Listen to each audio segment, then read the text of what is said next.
What's up, guys? Thank you very much. Happy New Year and happy Monday. Let's get into the first Q&A of the year.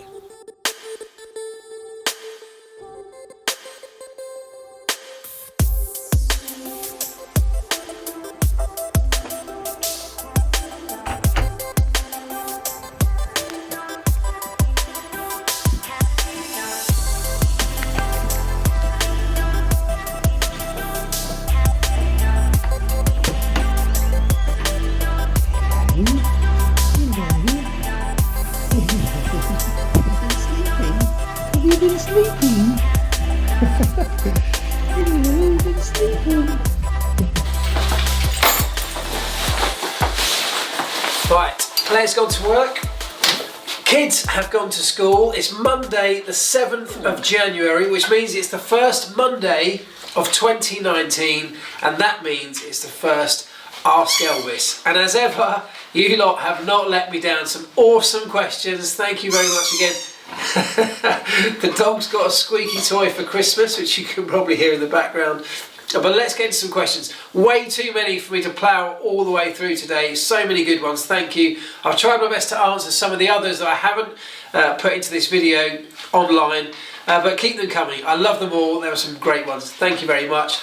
But for the first time in 2019, roll the sting!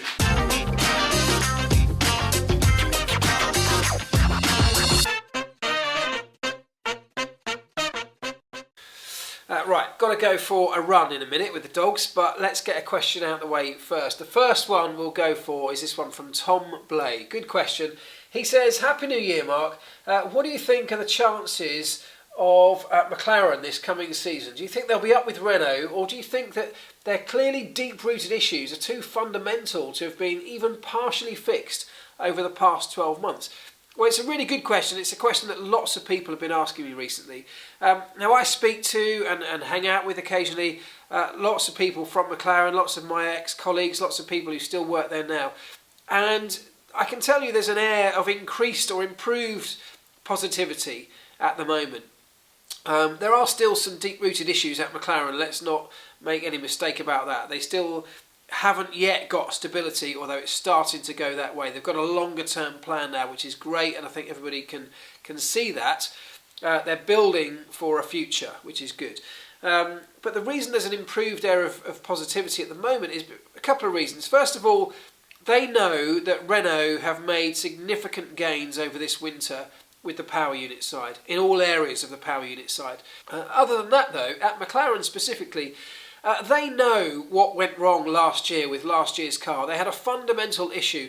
It was an issue with the fundamental chassis design. So essentially the distance between the front wheels, the front axle centerline, and then the side pods and the rearward part of the car, but particularly the gap between the front wheels and the side pods, wasn't right. It was just incorrect. They got it wrong. Somehow they got their calculations wrong.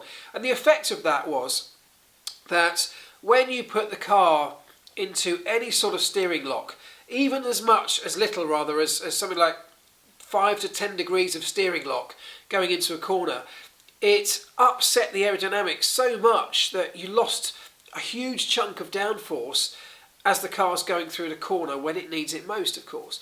And what was happening was that the front wheels of the car would turn, the airflow that goes between the front wheels of the car and the side pods, and then gets controlled by all of the aerodynamic devices along the rear of the car towards the rear wing and the diffuser and the underbody.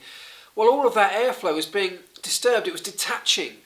The flow control mechanisms just weren't working. The front tyre wake didn't have enough space behind the front wheels and the side pods to be controlled, to be drawn away, like everybody was trying to do it, to control that turbulent wake so that they can then manage the cleaner air coming through the wings, the front wing centre section, passing that on around the car to be worked by the other aerodynamic surfaces further back. So as soon as they lose that, as soon as that steering wheel turns, the airflow detached, all of the aerodynamic plans, all of the concepts, the theories that the aerodynamicists have worked on in the wind tunnel, all of that kind of goes out the window. Because the numbers they thought they would be seeing on track, they just weren't seeing. And the problem with that, lots of people said, well, why didn't they just change it? It's not a quick fix. First of all, they only found it quite late on. They only realised exactly what the problem was about halfway through last season. That's a problem in itself. You think they should have found that earlier. But the fact that they only found it at that stage and then found that it was quite a fundamental issue meant that it was too late at that point to start doing things like introducing a new chassis to the season, which they potentially could have done if they found it much earlier. So, on a positive note, they've found all that, they know the reasons why it happened, and they know the problems that it caused, and that means that with this year's car, 2019 car, hopefully all of that's addressed. And the other big positive that McLaren have going for them on the engineering side is Pat Fry coming back to Woking. Pat Fry was a guy who worked at McLaren for years, very successful engineer, really kind of switched on, sensible guy, methodical guy. And I know that since he turned up midway through last season, he's been working through some of their problems, trying to work out how on earth they ended up in this situation, but going through solutions to all of them.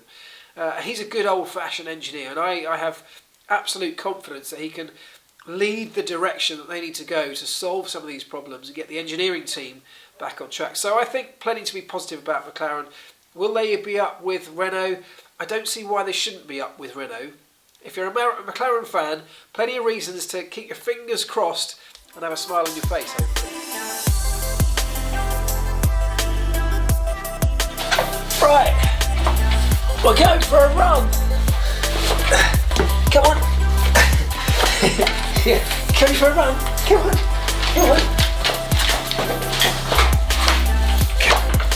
Let's go for a run. Come on.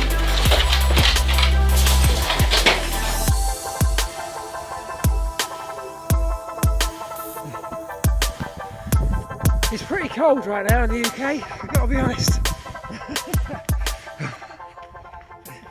Tony Roberts says this. He says, can we expect any driver interviews for the upcoming season? I'd love to hear you talk to Kimi about the team change. Tony, I cannot express enough how much I am banging on at Kimi to let me come and do a video with him. And generally, he's kind of up for it. It's just trying to find a time when he's available and I'm available and we can make it work. Of course, he lives in Switzerland, so it's not just a case of hopping in the car. So I promise you, I'm trying very hard to make that happen because I think it would be great. So yeah, keep your eyes peeled. If you're not already, subscribe to this channel because I hope, fingers crossed, that there'll be at least a Kimi interview coming and hopefully other drivers too. It'd be great. Eric Pellegrini asks this question. And he's not the only one to ask it. He says, I read your book over the break and I have one burning question to ask. Do you have any pictures of you with the dreads that you had to eventually shave off? He said, I had the hardest time imagining what they look like. Well, do you know what? I do, I think, have one picture, and it's literally one picture. Because back then, of course, we didn't really use camera phones like we do now. I've got to sound like a right old git now, don't I? Back in the old days, so we didn't really take many pictures. There may well be some other pictures around, but the ones that I personally have, I've literally got one, maybe two, that I took in my hotel room straight after I had them done. And if I can dig it out, as a little treat to you all, I will put it on here.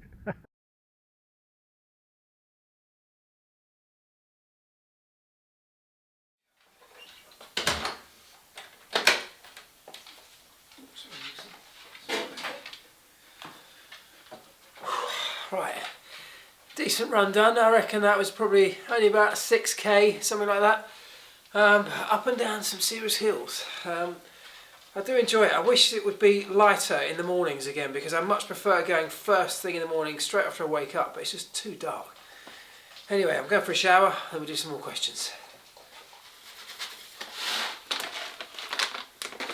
It's nearly 25 to 12, 25 to midday, and I haven't had breakfast yet, which isn't good. So it's now become lunch, I suppose.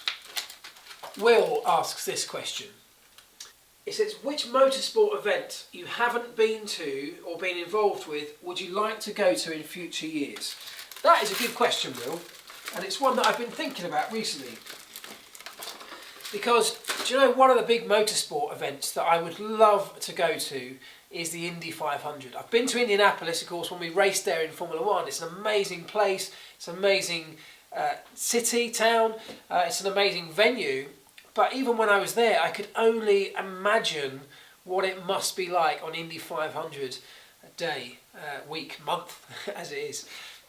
So that is one thing on my hit list that I really, at some point, well, I will go there. I will do it because it's on my target list, and I will tick it off the list at some point. There was a slim chance. I don't think it's going to happen. There was a very slim chance that I might have been able to get there this year. I don't think that's going to happen, but what I hope will happen is that I might still be able to get to another IndyCar event this year, because that's an area that I've watched from afar, IndyCar. I've enjoyed it in the scope that I've not really been involved very heavily. I've not followed it that closely, but it's growing in popularity, and I want to know why. I want to explore a little bit more about American motorsports. They do a good show whenever they put on any event. So I think to go and be there in the stadium, at the trackside, would be awesome. Ronan's F1 blog asked this question. He says, how do you think Pascal Wehrlein will get on in his first Formula E race? And that is an interesting question because it happens, of course, this coming weekend. The first Formula E race that Pascal Wehrlein will be involved with will be the Marrakesh E-Prix on Saturday. I'll be commentating again for Formula E Radio, so do tune in if you want to. That'd be great. And Pascal Wehrlein missed the first race because he was tied into his Mercedes contract, which didn't end until the end of the year, which means that this is the first race he can now compete for with his Formula E team, Mahindra Racing. How will he get on? I think, and this has been the case with lots of Formula E or new Formula E drivers, or drivers coming from other championships into Formula E, when it comes to qualifying, I'm sure he'll do incredibly well. He'll have great pace, because qualifying in most championships is just about delivering the fastest lap possible. It's about getting everything out of the car. You don't need to worry about conserving tyres, you don't need to worry about conserving energy or fuel or whatever it might be in any championship. Qualifying is just about man and machine getting the absolute maximum out of it. And that's what every driver generally has grown up learning and honing their craft for. So in qualifying, I expect he'll do very well. When it comes to the race, and this is what we've seen typically with a number of great drivers coming into Formula E, is that the race is a different story altogether, because the difference in driving a race in Formula E is huge, because it's all about being incredibly patient and learning and understanding when best to use your energy, when to harvest energy, when to save energy, when to go for it and go for overtakes. We've got this attack mode now in Formula E, which is another strategic element that needs some serious thinking about to get the best out of it. And so it really takes a very intelligent driver to get the best out of a Formula E car. Now, I'm not saying that Pascal Wehrlein is not an intelligent driver, but these things will come with experience. And at the moment, he's got very little of that in Formula E. So I expect it'll be a tough weekend for him when he looks back on it. I mean, I hope I'm proved wrong. I hope he comes in and does incredibly well. But over the years, with people like Jean-Eric Vergne came into Formula E, put it on pole in his very first ever race weekend, and then struggled in the race. And it took him the best part of a year and a half to really get on top of what was required in Formula E. And now, look at him, he's the champion, current champion, and probably the class of the field as it stands. So, Pascal, be interesting to watch. I'm looking forward to seeing how he does, because I think he's coming into a very strong field, and some of them very experienced field of Formula E drivers. Now, you might recall on Friday, in Friday's video, I said this. Really? Let's have a total open subject matter for Monday's Ask Elvis. And in response to that very open invitation, Rohan Thakrar asked this. He said, "Hi Elvis, how do you think space exploration is going to change tourism over the next decades?" Great question. And if you're talking about space exploration turning into space tourism, I think it's amazing. You know, I grew up, I was a dreamer when I was a kid. In fact, I still am a dreamer now. But my dreams as a kid, and I guess most of our dreams, were limited in terms of where we could explore, what our adventures were going to be. Our dreams were limited to what we knew to be reality, and that might be exploring this planet. So I dreamt of travelling the world. I dreamt of exploring these weird and wonderful places all over this planet, miles and miles, thousands of miles away from where I lived. we're going to create a generation of kids, if space tourism really does take off, who have no limit to those dreams. They can dream as big and as far-fetched as they want. If they want to explore in the future, they can explore absolutely anywhere. There will be no limit to where those dreams can end. And I think that's a brilliant thing. Thanks for your question. Right, Bart Dingerman has this question about DRS. He says, Formula 3 will now release the DRS at any point on the track. Would this ultimately also be good for Formula 1, or would it make little difference, do you think? So that refers to the new FIA F3 Championship that's now supporting the Grand Prix for this year in replacement of the old GP3 Championship. The new F3 cars will have DRS and it will be available at any point around the lap, so not just in a designated zone as we have in F1. Would it be good for F1? I don't really think so, and I think the bigger question has to be with this, what does F1 want to be? What does it want itself to look like as a championship? If we're using DRS as a tool to aid overtaking or to promote overtaking, first of all, do we agree that's the right way to go about promoting overtaking? We're making big changes this year in 2019 to the overall aerodynamics of the car to try and improve overtaking. We're also increasing the effectiveness of DRS. We need to take a bigger picture, a holistic look at what we do in Formula 1. So are we going to drastically change the aerodynamics? And we don't think at this point that the 2019 cars are going to have a huge difference in terms of their overtaking ability or their following performance levels with the new layout of the cars. I don't think so. You're yet to see. But in 2021 we got an opportunity to go radically different, in my opinion.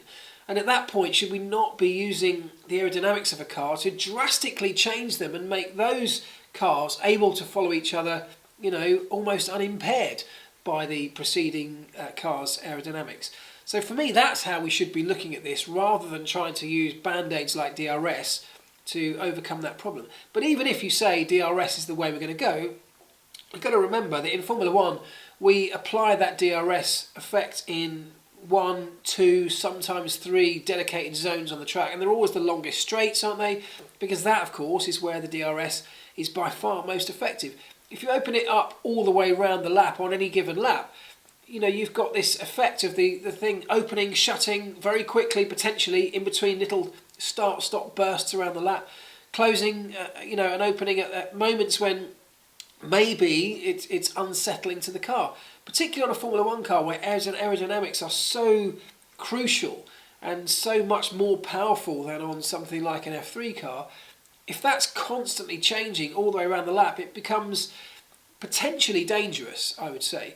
And actually the only place you really need it, even if you say we need it, is on those straights. So for me, if we say DRS is what we want, the way we use it right now is probably okay. And I actually think in 2019, with the increased slot gap going from 65mm to 85mm as it does this year, the increased effect of that DRS flap opening is going to be such that at some circuits, I think, the DRS effect is going to be way too powerful.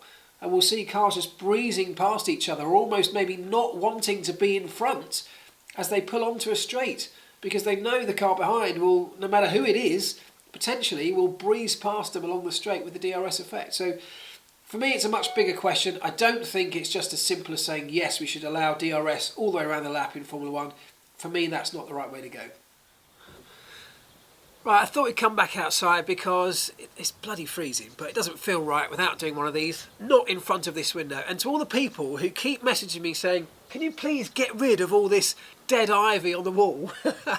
I'm sorry it upsets you so much. It actually winds me up a bit as well, so I will get rid of it. And there was one guy, I forget his name, but somebody promised me they would subscribe to this channel if I scraped the ivy off the wall. So that will happen very soon, and I want you to keep your side of the bargain.